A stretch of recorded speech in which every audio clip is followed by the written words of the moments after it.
Hey guys, welcome. It's finally time for the unboxing of the second version of the Nvidia Shield. This is the version released in early of 2017, January to be precise.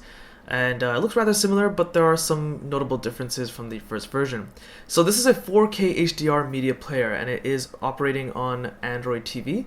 So going over the box, on the left side we do have some accessories that are sold separately, like the Shield stand. And over on the right side, it does tell you what's included in the box: the media player, controller, a remote control, and of course the power adapter. So yeah, before the Shield remote, the remote control was not included in the box. You had to buy it separately with the first version. This time it's included inside. So we also have some specifications over on the right. The specs are identical to the original version in terms of the hardware. There's nothing different internally. So that might come as a shock to some people, but honestly, the original Nvidia Shield is so overkill, and it's easily the most powerful media player on the market, even now, that I kind of understand why Nvidia just kept the internal hardware the same. So over in the back, we just have some quick features like voice search, and it's Android TV operated. But you know what, let's just get this out of the box. That's what we really care about, right? As it slowly comes out of the box. Okay, there we go. So there it is, and wow, this thing is incredibly tiny. Like, it's super small. I can't believe how small it is. Here's my Galaxy Note 5 cell phone. So it is just a little bit bigger than my cell phone, and this is the most powerful media player on the market.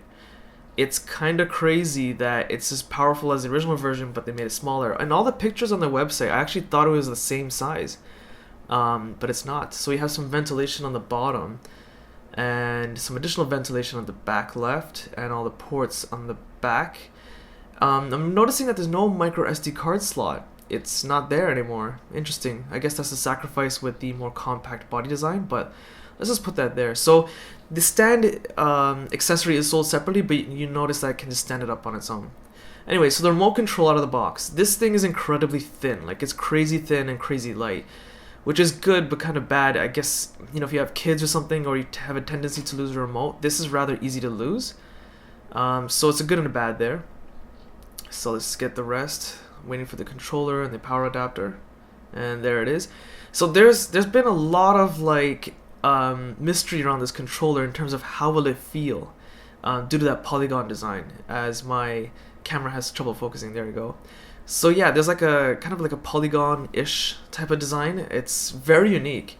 I mean, it still looks like an Xbox controller to me, but it's a lot smaller and thinner than the original Nvidia Shield controller, which was very chunky. And you know, all the button placements, great. This is like just me touching it for the first time and using it. It feels good right off the bat. Surprisingly, it's not uncomfortable despite all the straight polygon design of the controller. It actually feels pretty nice in the hand. Surprisingly comfortable.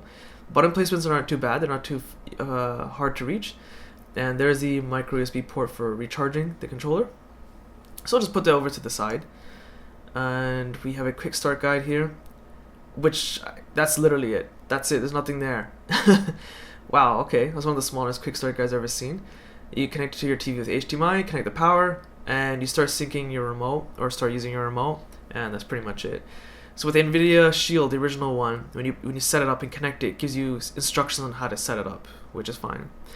So just going over the controller wire, just doing a kind of a bootleg test. It's about 5 feet in length, so pretty lengthy size. Depending on your home theater setup, if you want to recharge it easily, you'll have some nice reach if you want to kind of do some nice cable management and plug it in nicely just for recharging the controller.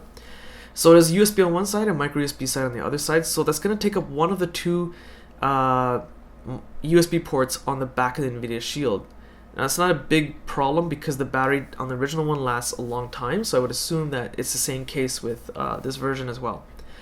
So there's some safety and warranty information. I guess it's just like general stuff that, you know, I almost never read, to be honest. I'm sure a lot of people don't really care about it, but it's there if you need it. So the last thing it looks like is the power. So I just want to double check because this box is rather large. Yep, nothing in there. So it says power is the only thing left. So the design of the Nvidia Shield, because it's running Android TV, is to always remain on. Now the original version you could turn it off if you really wanted to, but the whole purpose of it is to leave it on as it consumes a very minimal amount of electricity. So this power cord, I don't like how it has a fat fitting because it takes up a lot of space on a power bar.